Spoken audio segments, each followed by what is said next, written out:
Welcome to the Commercial Property Podcast. My name is Suzi Carter. I am a chartered surveyor. I've been involved in commercial property in the UK for 30 years and I've done hundreds of commercial property deals.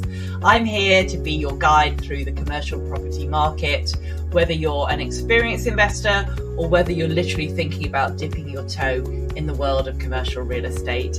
I will be here talking to you about all kinds of things commercial real estate in the UK, and I've also got some fantastic guest experts who are joining me.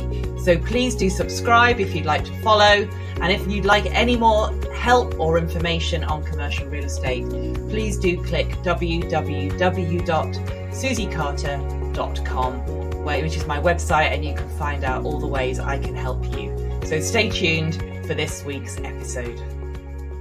So welcome back to the Commercial Property Podcast, and it's my great pleasure today to introduce Jonny Murton, who is a EPC surveyor. So Jonny, welcome. Hi, thank you for having me, Suzi. Pleasure, great to have you on. So Jonny, would you like to just briefly introduce yourself before we kind of launch into to the topic? Sure. So I'm a chartered surveyor. I'm managing director of Murton & Co. We focus on the sustainability agenda, from EPCs through to compliance with building regulations, supporting landlords, developers, investors, both on domestic and non-domestic property throughout the UK. Perfect. Great. Thanks. Well, welcome. It's great to have you on. So this is a topic that I've really wanted to talk about on the podcast for some time. And I think there's a lot of misunderstanding from investors about EPCs, about the difference between commercial and resi. So so for the purpose of this discussion, assume that I know nothing, which of course isn't the case, but I'm certainly not an expert like you. And we'll kind of talk around some of the questions that I get about EPCs, which you're much better equipped to answer than me. So I guess the first one is kind of, what's the difference between commercial and residential environmental regulations, EPCs, etc.? Okay, so there is a difference, and it is a common sort of misunderstanding between, well, people in the market. So the simplest way to explain it is possibly to say that commercial EPCs, it's got one metric, which is carbon emissions. Domestic EPCs have a couple of sort of metrics, if you will, but its headline metric is fuel cost.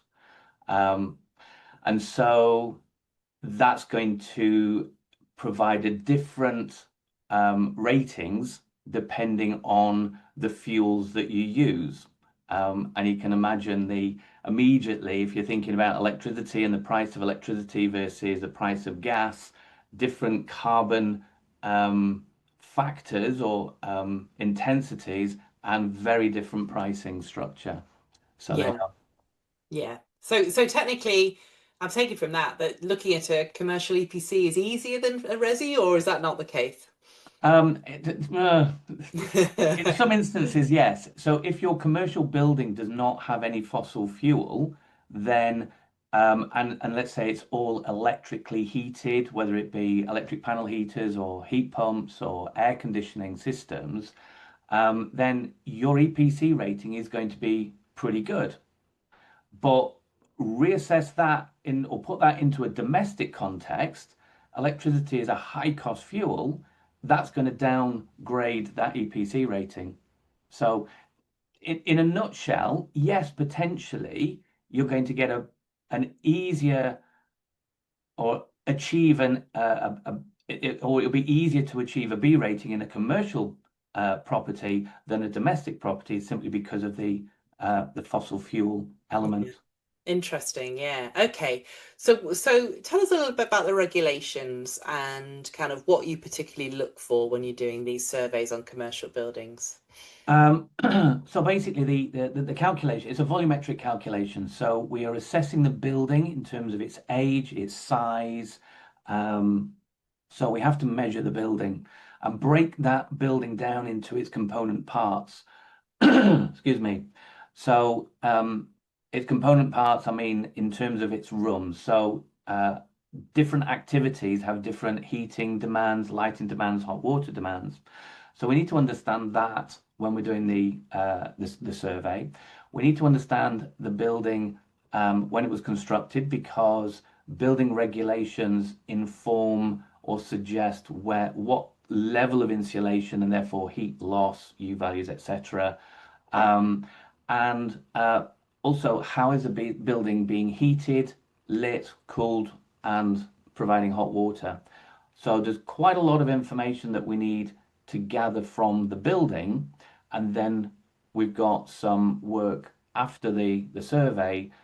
It might be researching the age of the building. There may have been extensions to that building over different ages, researching the efficiencies of the heating system, etc., etc., and then calculating the areas and putting all of that into software to run the calculations and produce that EPC rating. Yeah, interesting. So yeah, quite a lot of calculations involved and measuring of everything. Yeah, there are, and I think there's several software platforms that are approved by government to do the processing, everywhere from an Excel spreadsheet through to 3D graphical interface platforms, and there's a couple of sort of software providers that provide a sort of an in-between solution, and obviously you're going to have different pricing structures from the software providers, which will translate to a degree to the price that you pay for the EPC, but also the speed of turnaround, because Yeah. the more expensive software does do a lot of the heavy lifting for you in the processing. Yeah, that makes sense. That makes sense. So obviously we've got a situation now where government is starting to get a bit tougher on EPCs. Hmm. Personally, I don't think a lot of, I mean, obviously the big institutions are all over this like a rash, like it's, it's their shareholder targets, etc. But I think a lot of smaller investors haven't quite, or medium-sized investors haven't quite woken up to this yet in terms of, what's getting tougher and, government objectives. So what's the government saying about commercial EPCs by 2028, 2030, and how does that differ from the residential world, or does it differ? Hmm.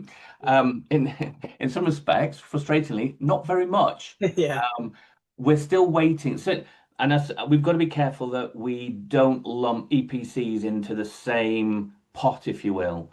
I think we've got to be careful when we talk to qualify when we're talking about domestic EPCs and commercial EPCs, not just because the methodology is different, but I think there are different strategies, and the focus tends to be on domestic EPCs, the residential market, because fundamentally EPCs came about, or the energy performance and building regulations came about as a European legislation, trying to reduce carbon emissions, but also looking at fuel poverty. So the domestic EPC is designed to support fuel poverty and actions around that, hence fuel cost being the primary metric, if you will. Um, and so we've had just earlier this year an EPC reform that was primarily looking at domestic EPCs, what's going to change with that. There was some talk about commercial EPCs, but fundamentally that was just confirming that the headline metric is going to stay as being carbon. Mm. Um, and I think we've got to also recognise we've got two sets of legislation. We've got the Energy Performance and Building Regulations, which introduced EPCs, and we've got a requirement there on selling, letting, and constructing. You need that EPC, and that came in for commercial buildings in 2009. Fast forward to 2018, we have the minimum EPC regulations introduced, which for the first time, landlords were then put under an obligation, if you will, to achieve a minimum EPC rating before they could rent out their property, domestic and commercial. And that bar was set at band E.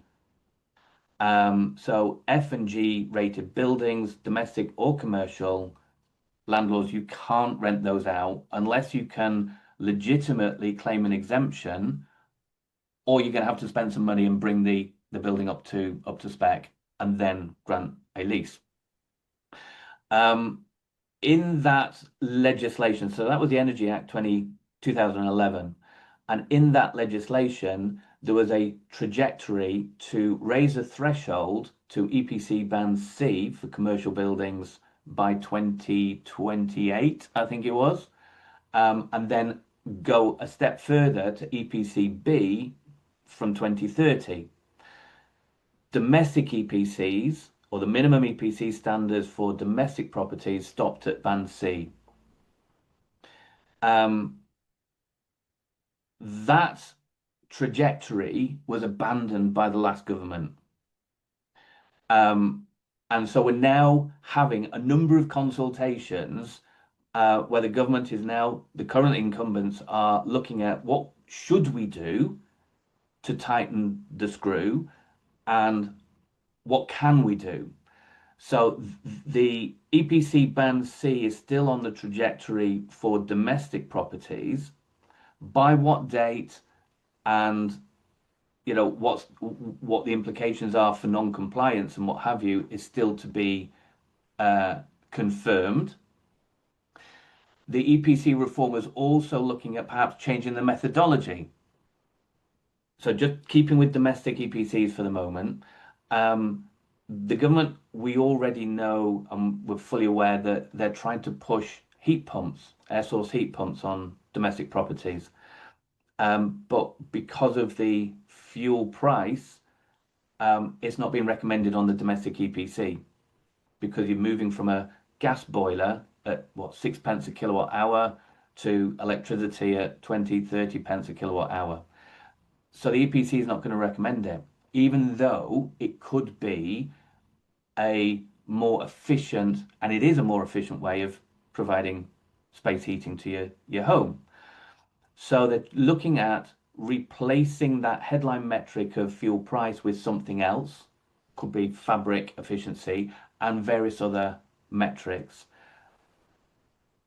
Cynically, in my view, to try and push the heat pump agenda, which is fine. I've got no problems with that, so long as it all works and there is a robust methodology that supports interventions on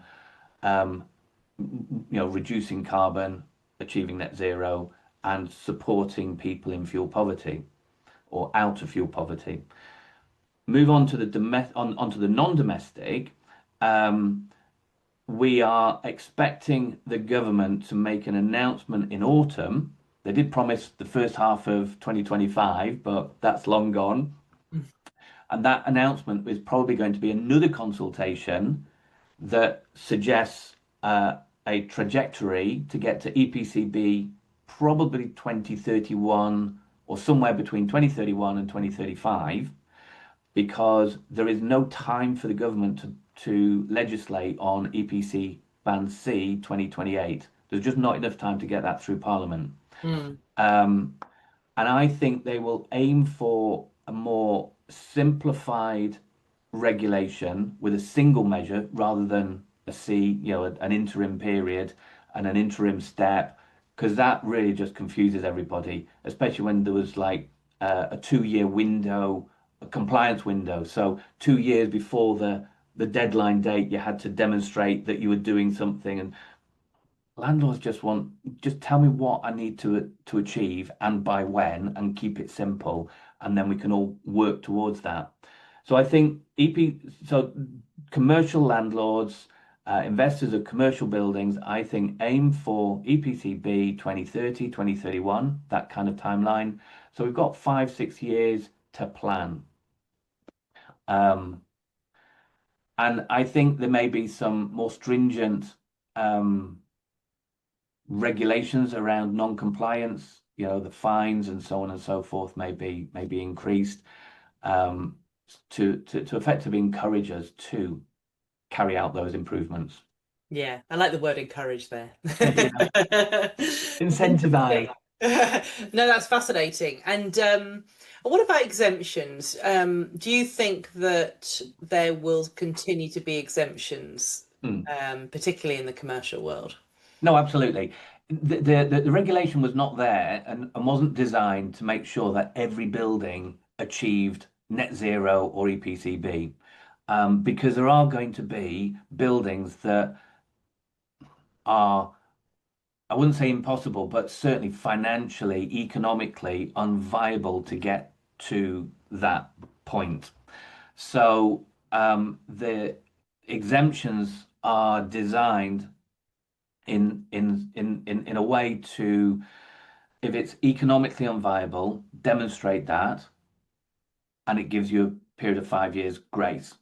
But in 5 years' time, as new technology, as costs may change or perhaps come down, that intervention may now become palatable, economical, viable in all sorts of ways.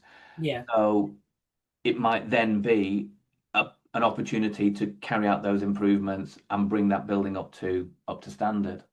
And what's the monetary limit at the moment, and what do you think that'll continue? Do you think they'll increase it? Kind of, what's your feeling on that? Yeah, the monetary limit at the moment is, I think it's £150,000 max, or 20% of the rateable value.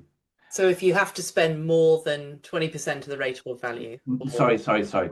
That's the non-compliance penalty. oh, sorry, okay, yeah, That's the big that's a big stick. yeah, yeah, okay, You yeah, know, got you, if you do not comply, then there will be a penalty of £150,000 or 20% of the rateable value, whichever is higher. There is proposals in, or not so much.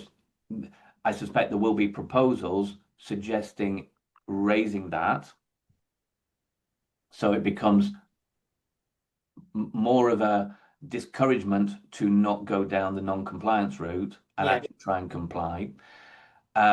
So you've got, so in terms of the exemptions and what you can legitimately claim for, there are several.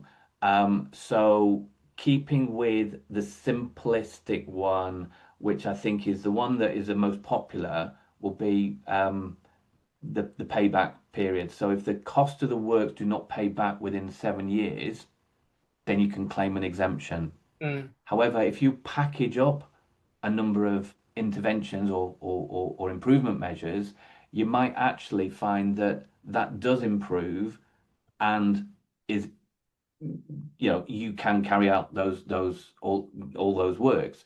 But if there are any improvements that pay back within 7 years, you have to carry those out, even if the EPC dial doesn't move, yeah, and then just leave those that are um, have a longer payback period than 7 years, and then mm, claim that. okay, The problem with that is that you have to get your three quotes. There is a formula in the regulations, but you have to get your three quotes from contractors. Good luck getting those.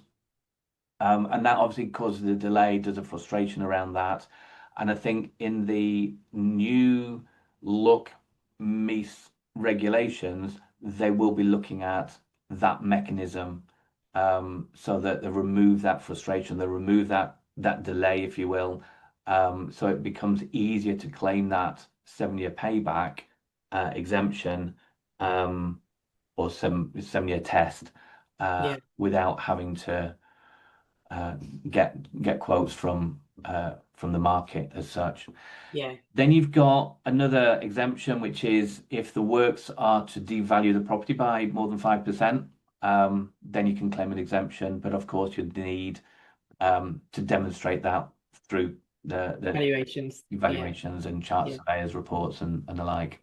yeah, yeah, Um, And there's also the non-consent. So it could be that you're dealing with a listed building, and the EPC is recommending, let's say, wall insulation, external or internal wall insulation, but the listing has those as protected elements, and therefore you would not be granted permission to carry out those works, and therefore you could claim an exemption because that's what the EPC requires you to do to move the EPC dial.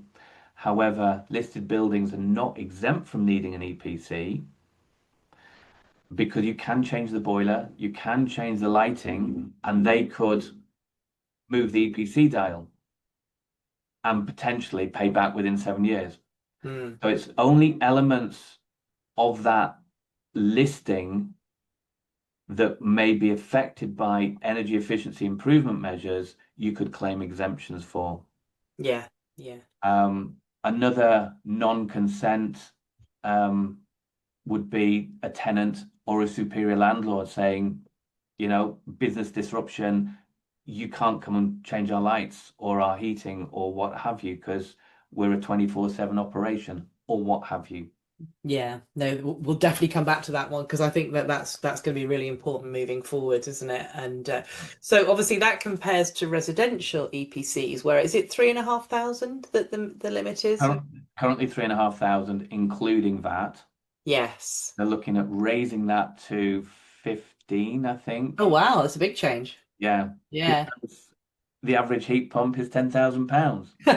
Oh, you said it, you. But it's all designed to support the government's intervention on rolling out heat pumps. Yeah, yeah, no, that is very interesting.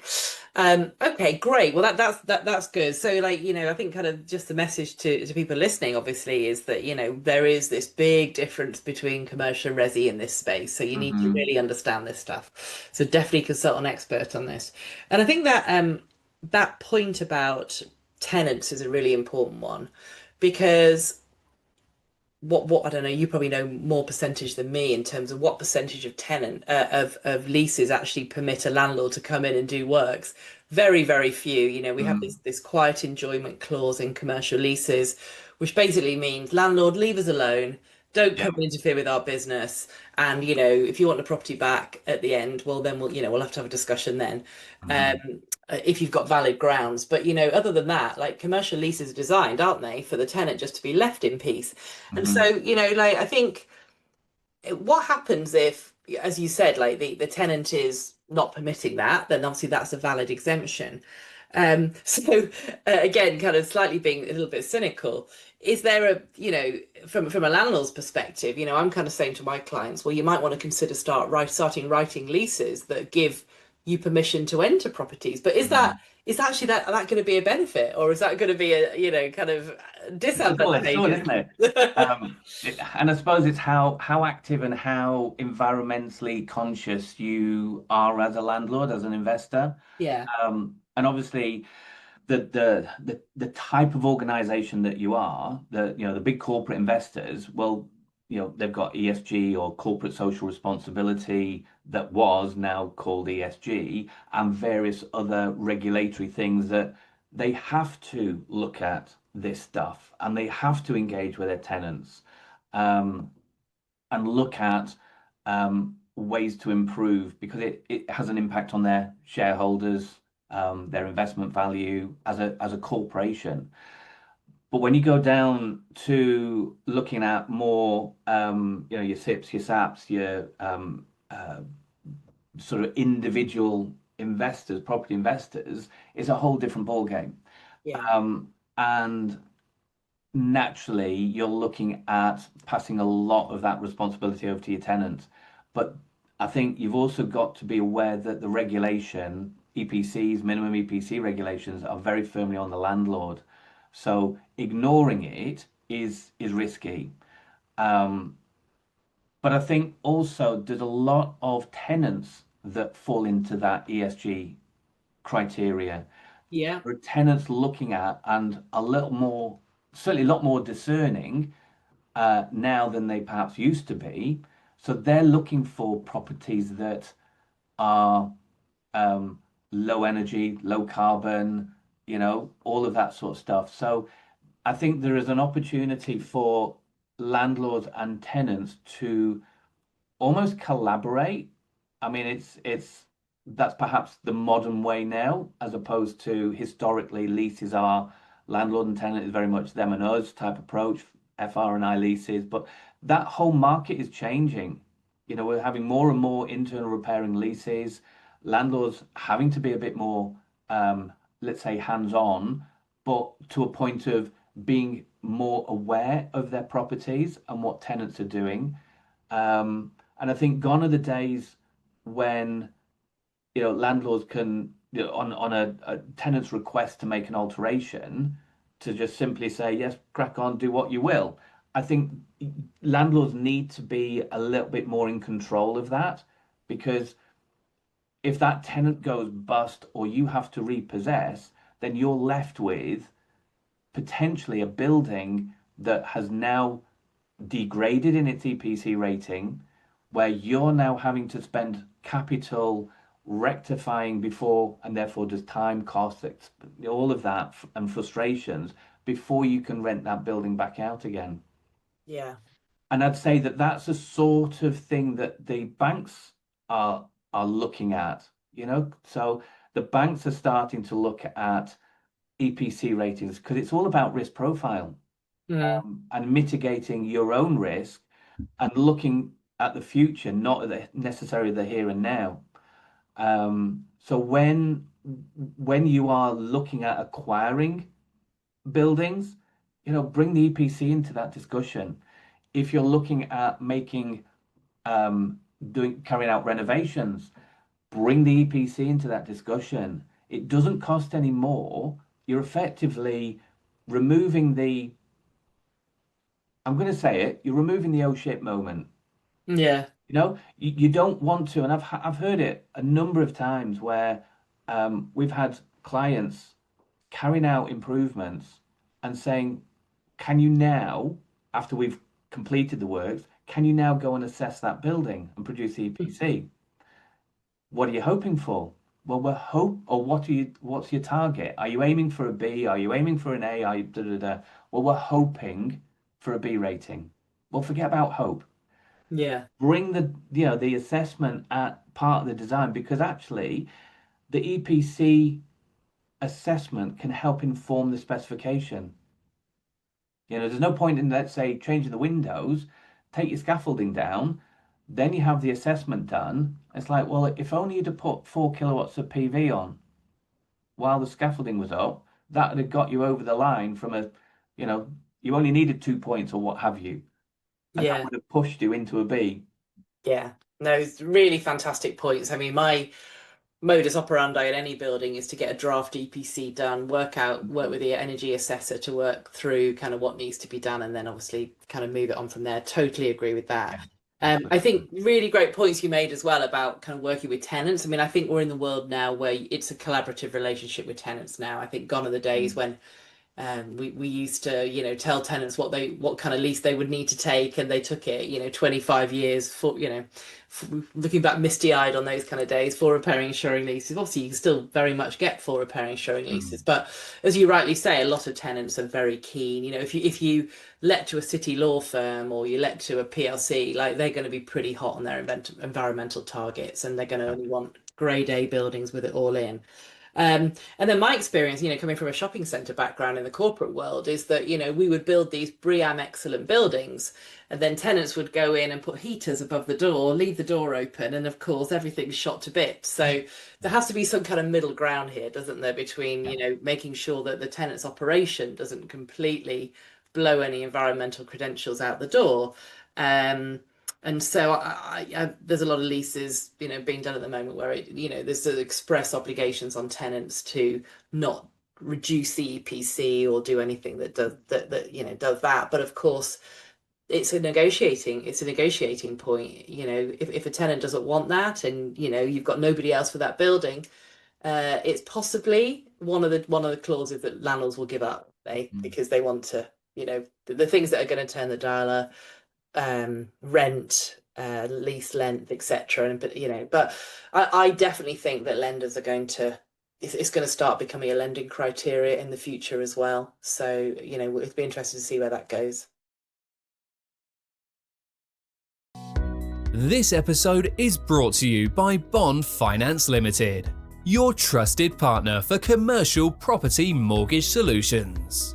Are you an experienced residential property investor? About to diversify into commercial property, looking for funding options? Bond Finance can help. Whether you're planning to expand, refinance, or make a major property investment, Bond Finance provides expert advice with access to a wide range of lenders, from high street to specialist. Book a free discovery session today to explore how we can tailor commercial funding solutions to your unique investment strategy. Visit www.bondfinanceltd.co.uk and take the next step in your commercial finance journey. These clauses, and obviously the clause where tenants, you cannot, yes, you can make alterations to the building and this, that, and the other, or what have you, but you cannot degrade our EPC. I think there's a number of issues there. I'm working with a national retailer fitting out their stores, and we're really struggling with that clause simply because the building, so their first occupation from new, so they've got to go through building regulations to demonstrate compliance with their fit out. The lease includes for that tenant, you need to comply with law and statutes and all of that. But the lease clause also says you can't register an EPC without our consent, and you can't degrade our EPC rating. But when you are working as a developer and you're developing a shell of a unit, you've not got any fossil fuel in there. You've not got any fit out. So the EPC assessor has to make an assumption on the fit out. But I suppose my message to my peers and competitors and collaborators and what have you in the EPC world is don't make it too good, because you're actually now going to put your client, everybody will, cheer and, pat your back and say, brilliant, well done, you've got an A rating, net zero or carbon neutral building. The problem with that is that you've now put the tenant into a position there or the building into a position that it's now unlettable, because that tenant now needs to fit out, introduce lighting, introduce heating, hot water, ventilation, and all of that.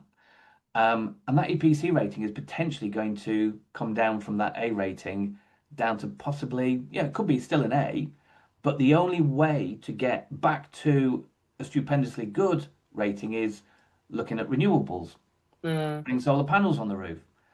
Well, the developer's got a warranty on that roof and is going to say, no, you're not touching that roof. So where do you then sit? Because the tenant needs to comply with building regulations and sign that off, which they potentially can do. But that EPC rating is now going to be degraded. So they can't register that EPC. Yeah, great point. So it's about landlords, tenants, understand, and also we've had a change in the methodology in terms of EPCs and also building regulations. And where you've got building regulations, say that the shell of the building has been constructed prior to 2022, so older Part L building regs, the methodology there was not, for the EPC, was not as stringent as it is today. So we only had carbon as a metric, the target emissions, whereas now we've got carbon and primary energy. So to improve your primary energy, you potentially need solar panels. And your notional building, so the building that you are, so the hypothetical building that you're comparing your actual building against in terms of the calculation methodology, now has solar panels. Yeah. Previously it didn't. So your fit out is being assessed for building regulations under a different set of standards to what the shell of the building was constructed under. So in some respects, you're never going to get compliance. So you then get to a point where you think, well, why should I be doing the SBEM, the energy calcs, and producing an EPC on it? Because there's other regulations that stipulate that you need to do that. Yeah. So it does get challenging. And I'd say the way to sort of go through that is about collaborating. Developer, landlord, tenant, energy assessor for landlord, energy assessor for tenant, we do need to communicate, and we do, just like you would do with a rent review or a lease negotiation. Yeah, no, great points. I mean, yeah, and stuff that you don't really think about, isn't it? That could get in the way. So, and actually, just by the by, very bad of me, but we shouldn't really call them EPCs. We could call it's the MEES regulations, isn't it? Yeah. And remind us what they stand for. Something environmental standards. So EPC is Energy Performance Certificate. Yeah. MEES, MEES is in its a big long title for the regulation, but colloquially it's minimum energy efficiency standards. That's the one. Yeah. Yeah. So if you see MEES regulations, that's your EPC environmental legislation, isn't it? So in the commercial world, obviously. Um, okay, so really interesting points. And I think, hopefully this will enlighten a lot of people listening to this, because I think this is a widely misunderstood area in commercial. But let's talk practical stuff now. So we've talked about leases and maybe what you can do with leases and collaborating and things. But there are some little hacks you can use, can't you? Isn't there, in terms of improving EPCs? So one, for example, that I'm well aware of is if you've got a secondary industrial property with gas heating or any kind of heating for that matter, and if you just take the heating out, obviously the EPC will go up. Now, it might be that tenant obviously needs a bit of heating, and obviously you've got your offices maybe on a mezzanine, and you've got the main space, and you might want to have space heaters or whatever. So obviously it's a bit more complex than that, and you need to work with a tenant on that. But any kind of similar type hacks that you can think of, Jonny, that might be quite. I'm not saying about getting round anything. This isn't about kind of hacking the system, or it's not been about being naughty. This is just real practical stuff that is just useful for people to know when they're approaching different types of building. Yeah, I think fundamentally the assessment needs to be done correctly, and there are, maybe I shouldn't go there. There are some erroneous EPCs. So it is about getting an energy assessor that will do the job properly. But fundamentally, as I said at the start, the commercial EPC is about is about carbon emissions. So you take fossil fuel out of that building, your EPC DAL is going to go up. Yeah. Now, and obviously if you're in between tenants, you've got that opportunity to strip out the heater from the warehouse or the workshop. It could. I mean, I'm not a valuer. I used to be a valuer in the old days. So it could have an impact on rental value because that warehouse is now unheated. However, that could be an automatic permission to a tenant to install heating if they wanted heating, because that then becomes the tenant's cost at the end of their lease to remove that heating. Yes. And bearing in mind your EPC has a 10-year shelf life, and leases, you may not need to renew that EPC when that tenant leaves and so on and so forth. However, I mean, that's possibly another topic. If EPC methodology is changing, we perhaps need to be looking at EPCs and making sure it's under the most up-to-date methodology, so that the whole assessment and reporting is robust.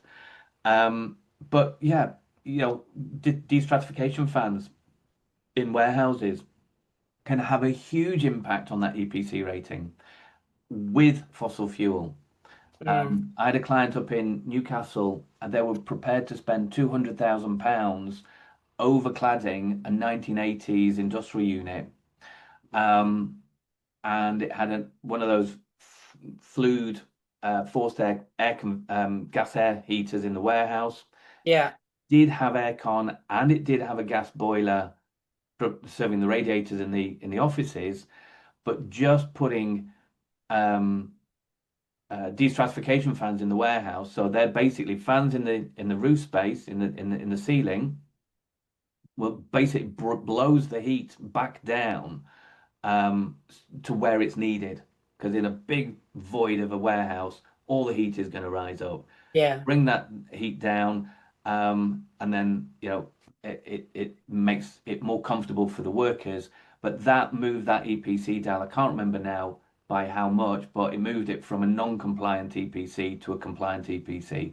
Mm. And that I think was about £20,000. So not a big cost. Removing the gas boiler would have been a bigger cost, but the tenant wanted it. Yeah. And this was all part of a lease renewal negotiation. So yeah, we need to look at your fossil fuel, your heating. If you have to have gas heaters in the warehouse, think about destratification fans. Low cost, I suppose, low hanging fruit, LED lighting. But do your LED lighting with professional lighting design, because the energy assessor, if you can give the energy assessor the lux levels, which is the light levels, the lumens, the wattage, we can then override a lot of that assumptive data in the EPC methodology and move that dial up a bit. It might be 1 or 2 points, but that might be the difference between one band and another band. Yeah. Great points.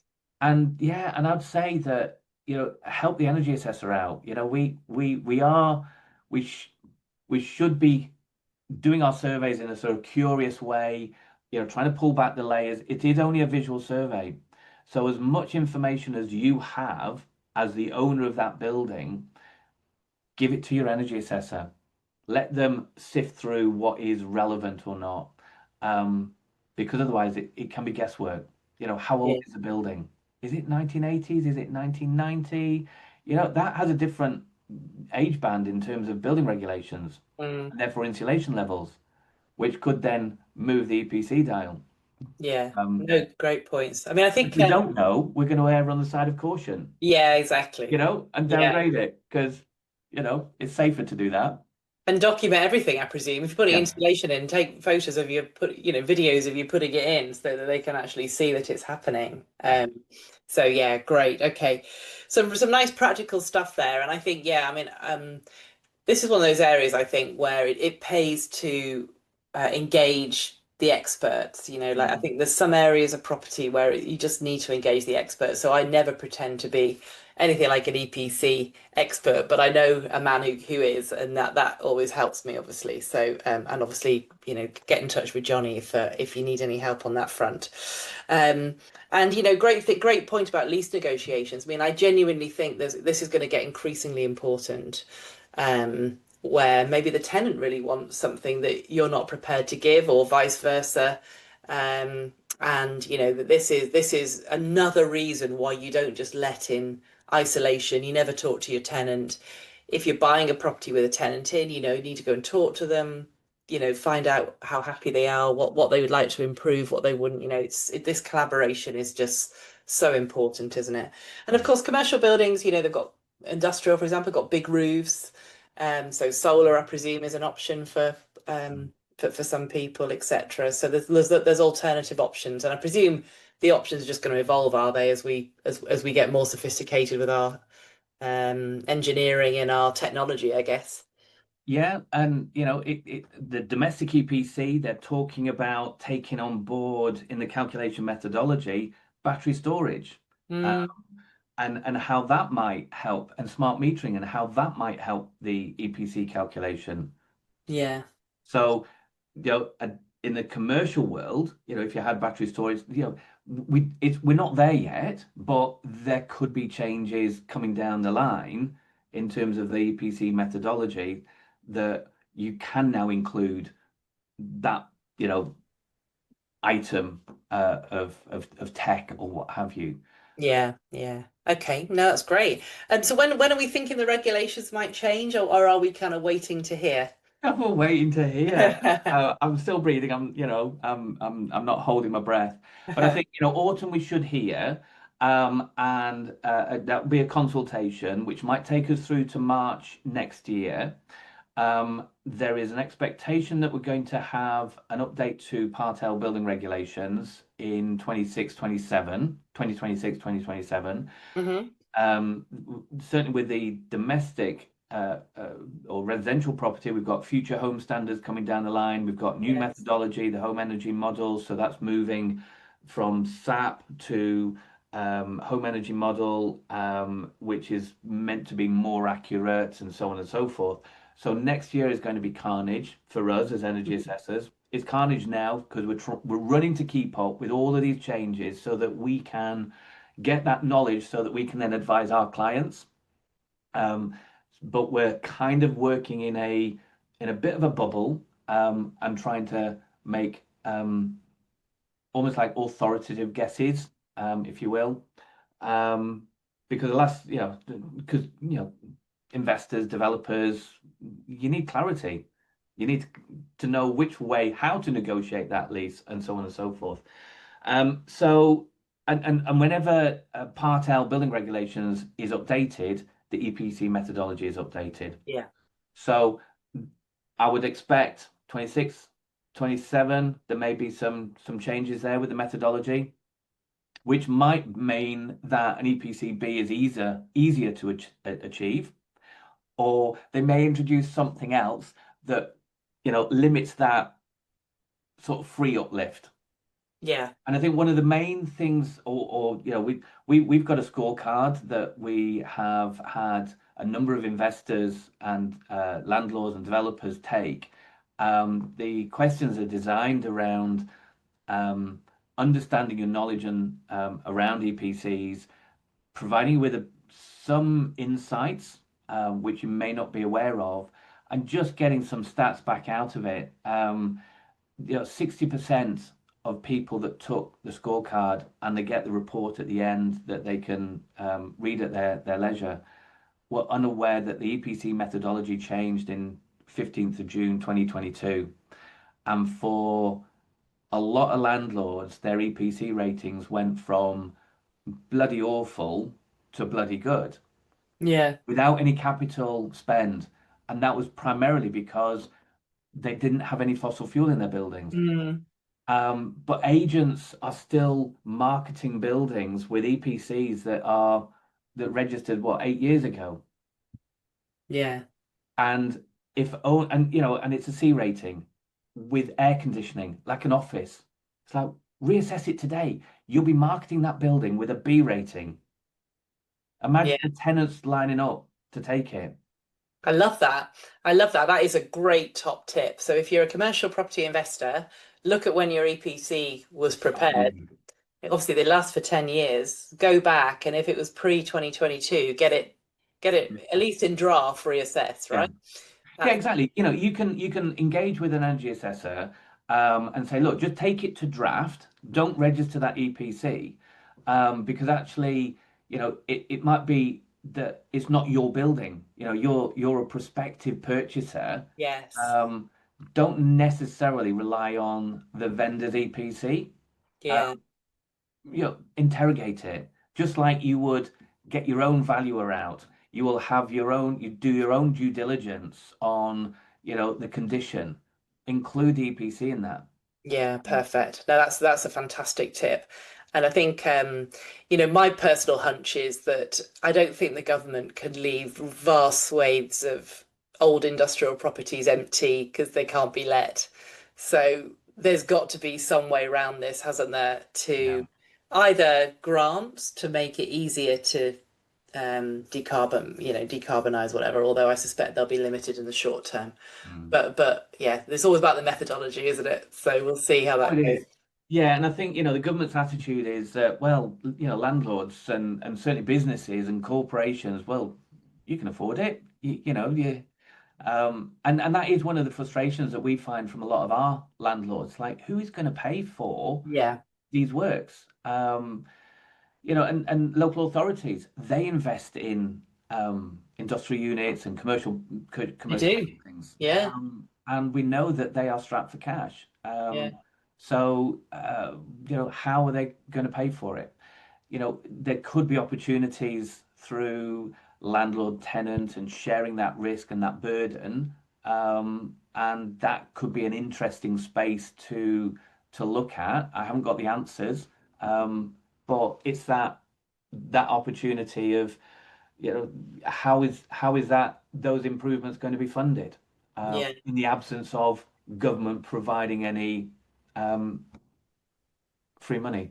Yeah, But yeah, which I just don't think is going to be forthcoming, although it probably should be, to be fair. But I think, yeah, I mean, I think that that's a really good point. And I think in terms of, I don't think a lot of commercial owners have woken up to this, I would say. I don't know whether what your view is, but I would say that there is definitely not enough motivation amongst existing commercial owners because they've not really had to do anything. And so once everybody wakes up, obviously we always on this podcast we always like to frame problems as opportunities. So, like once some commercial owners of older buildings wake up and realize that perhaps it is going to cost them, some money to correct their EPC. Obviously, that's an opportunity maybe to chip prices when you're buying, or to, pick up stock of previously unmotivated sellers might actually become quite motivated. So there's always a yin to the yang, isn't there? Which is quite nice.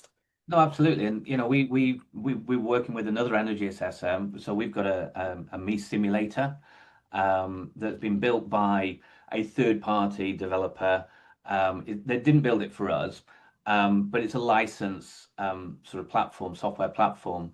And we were collaborating with another energy assessor who was acting for a tenant looking to buy the freehold interest in their office premises because the landlord was happy to